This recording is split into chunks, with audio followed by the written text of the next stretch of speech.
When the Spanish arrived in the New World, they expected wilderness, they expected gold, they expected danger.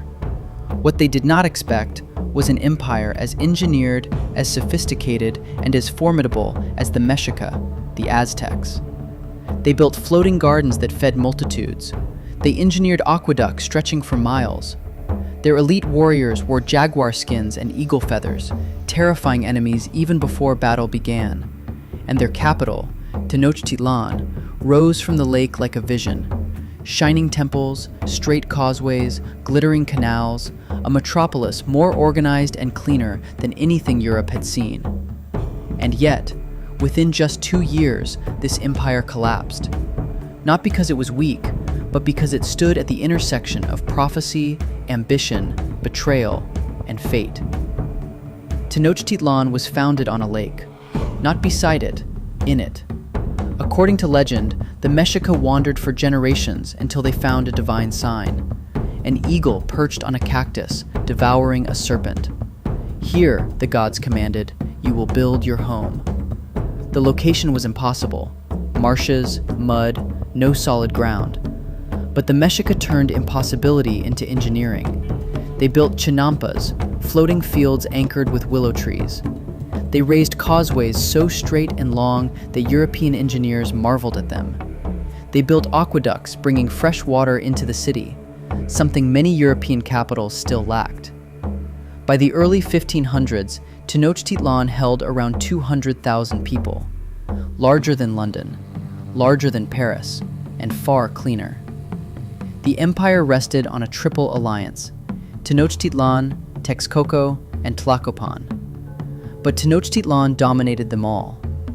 Provinces paid tribute in cacao, obsidian, feathers, jade, jaguar skins, and sometimes captives.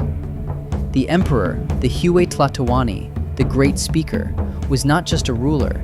He was the bridge between the human world and the divine. But this divine connection came with a cost. The Aztecs believed the universe was fragile. It existed only because the gods had sacrificed themselves to set the sun into motion.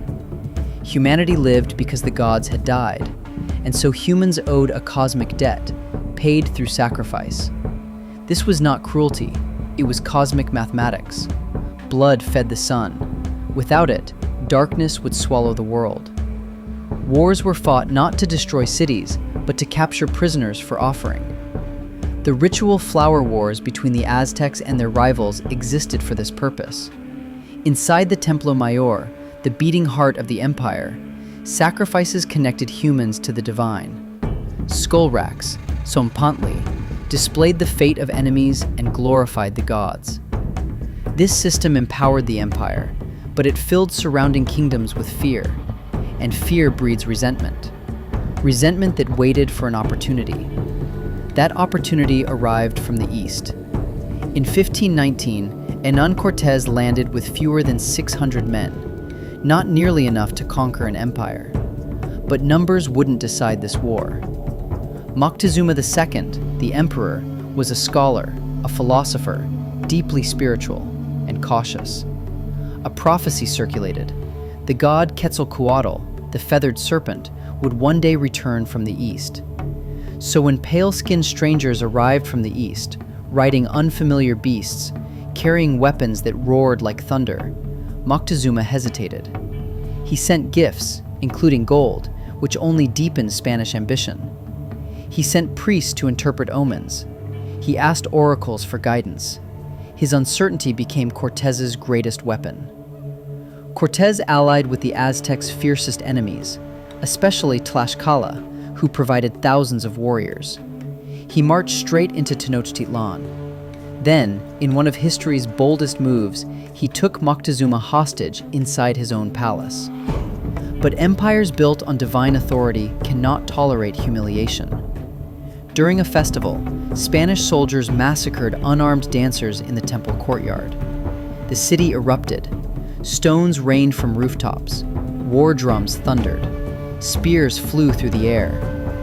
Moctezuma died during the chaos, struck by his own people, the Spaniards claimed, murdered by Spaniards, the Aztecs believed.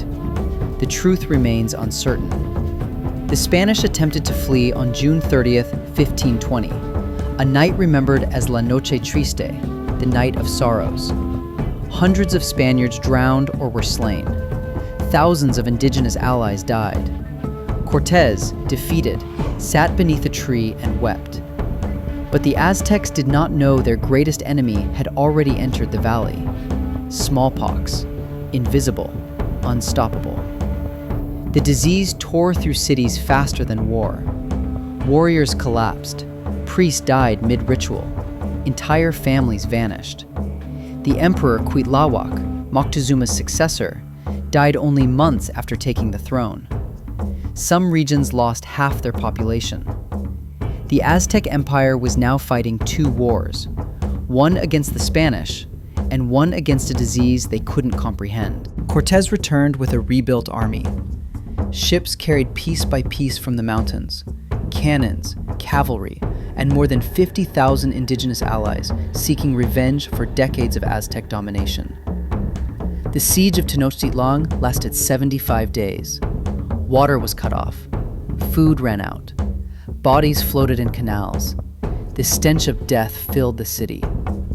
Yet the Aztecs fought with extraordinary courage. Warriors leapt onto Spanish ships to drag soldiers into the water, battling them hand to hand beneath the surface. But courage cannot feed the starving.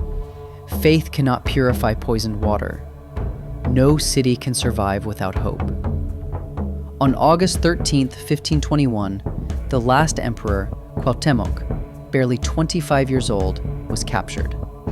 When Cortés demanded gold, Cuauhtémoc answered, "Take my knife and kill me now." The empire fell, not in a single battle, but under the weight of prophecy, invasion, betrayal, disease, and a city whose greatest strength became its trap. But the Mexica people did not disappear. Millions speak Nahuatl today. Their traditions endure. Their identity lives on. Empires fall. Peoples endure.